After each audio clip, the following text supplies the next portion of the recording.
তুমি ঘর থেকে বেরোনোর আগে এক গ্লাস জল দিও, বিষ খাবো। এই না, জলে বিষ মিশিয়ে দিয়েছি, খেয়ে নাও। কই গেল? আমাকে জল চেয়ে গেল কোথায়? ফোনটাও তো বাজছে। হ্যালো, তোমার বউ কি বাড়ি থেকে বেরিয়েছে? আমি কি আসবো তোমার ঘরে?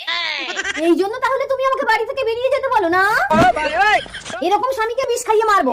আজ আমি বেরোবো না, এখানে লুকি লুকি দেখবো ওরা কি করে। কি ব্যাপার, বউ আমাকে জল দিয়ে গেল, অথচ আমাকে বললো না? যাই হোক, জলটা খেয়ে কিন্তু লাগছে কেন জল? আরে আমার বউ। তোমার বউ বেরোয়নি?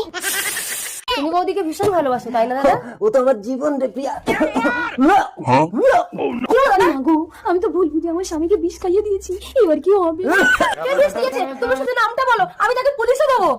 এই বোন, আমাকে পুলিশে দিস না রে, আমি এই দেশ ছেড়ে চলে যাবো, কোনোদিন যেন তো নাগাল না পাই। চলে যাচ্ছি। চলো হানিমুন যাই। এই তুমি কেন এসেছো? পুলিশ এসে যাবে, তাড়াতাড়ি পালাও। ঘর থেকে কে বেরোবে সেটা আমি দেখছি। না, না।